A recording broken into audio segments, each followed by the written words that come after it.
This is Awards Buzz. We're here discussing the Oscar shortlisted short film Dad's Not Home. How are you, Jan? I'm great, thank you. Thank you for the invitation.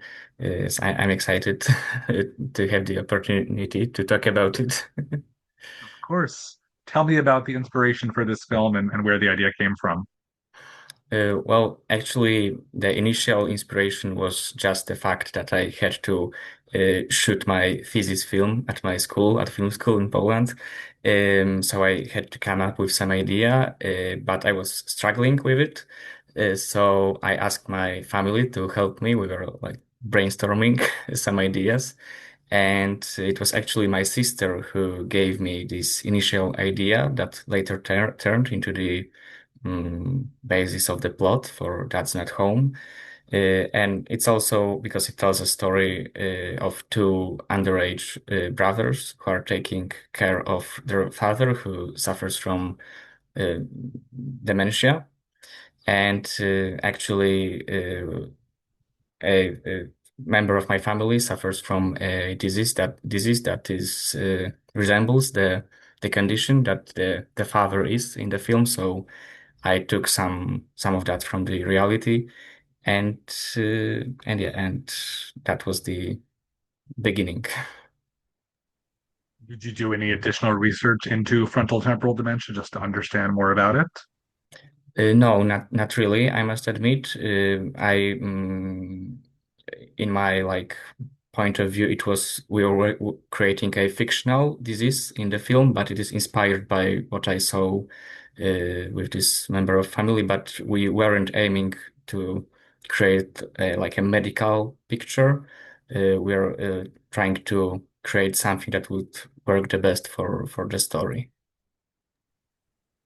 It's a very clear frame of time in the film where we see, the boys are already living at home with the father who already isn't doing very well. And we understand there are events that have happened before, but we just hear about them rather than see them. Did you always want to be very tight in this focus, or did you consider, flashbacks or doing something to tell more of the story before? No, I always knew, well, obviously also because it's a short film, but I always knew I wanted it to be condensed, to be aimed at this one climax, the coming of the headmistress. So I knew I didn't want to. It was the most important. This basic plot line was the most important for the viewer, and all the background that is a little unclear in the story would be only like suggested to the viewer what really happened before, how did they get into that situation. But I knew that, or I believe that, I hope that's just some additional information, but the heart of the story was really good just in those few days that it takes place in the film. It's clear that these boys are clever and relatively self-sufficient, but obviously the law would say otherwise about whether they can take care of themselves on their own. What do you see as sort of the message of this story? Uh, well, it's hard for me to tell what the message is. Uh, I think the film depicts a situation where there are no villains, but still it is hopeless, a little bit hopeless, the situation, even though everyone, I don't know if I can spoil the story, but in the end, you could tell everyone is doing their best, and it's still very tough. It doesn't resolve the situation. There is no magical solution to this problem. So uh, I think it says something about these types of situation, but I hope everyone can like find their own message in that. What kind of responses have you received from those who have seen it? Has anything surprised you? Mm, let me think. Uh, has anything surprised me? Well, I really like it that people all quite commonly mention that it's not so depressing, that there are these elements of humor, because I was hoping for that to not make it too depressing, to not just make it a very sad story. Uh, I'm really happy that people mentioned that they're not expecting the ending. So it's nice to catch them off guard, even though it's not anything huge in the end, but I hope it works.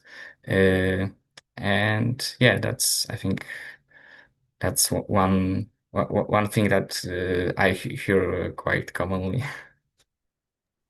What was the process like for finding your actors, and was there any role of the four main characters that was most challenging to cast? Well, certainly casting child actors is always a difficulty. I cheated a little bit because from the beginning I wanted to get kids who had previous experience in front of camera, so they already knew all the technical stuff. So both Konrad, who plays the older brother, he had lots of experience, but also Tomek. The younger brother knew everything about how movie sets work, but also because from the beginning, pretty much from the beginning, I knew that Piotr Łukawski would play the father. So I arranged a casting like a to check if energies are matching the casting for father with the older brother, the older son, to see how they interact, how they work together, and it turned out good. So uh, that's why we went with it. Do you have any plans to turn this into a feature film? Is there more of a story in your mind?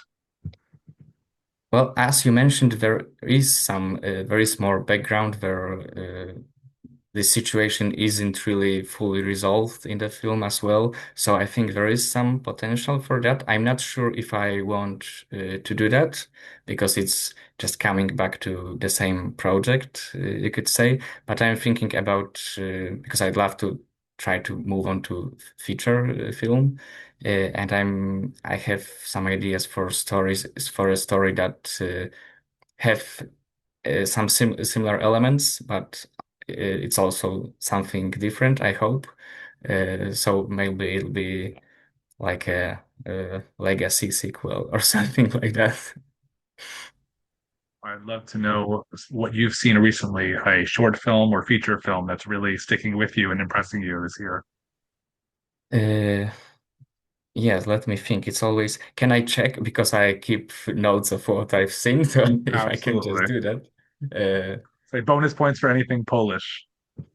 Sorry? I said also if there's anything Polish that you'd Oh, recommend, oh, okay. Sure. Yeah, doesn't have to. I'll check what I've seen recently. And yeah, I've seen some Polish stuff, but I'm not sure if it was my favorite. That's fair. That's fair. Uh, uh, uh.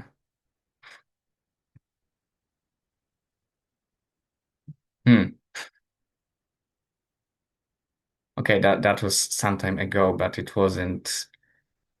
Okay, it was like a little longer ago, but I've seen the third Knives Out film, and I really liked it. So it was very exciting, lots of twists. But I'm also in the middle of watching Pluribus. I'm not sure if that's the correct pronunciation. I love Breaking Bad. I love everything Vince Gilligan did. So I'm in the middle of the series. So I'm waiting. Well, I know it's all now online, but I still haven't seen the finale. So I'm waiting to see that.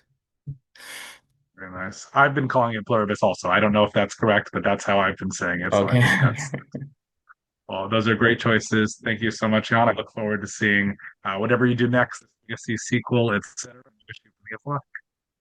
Thank you. Thank you so much. And thank you again for this opportunity.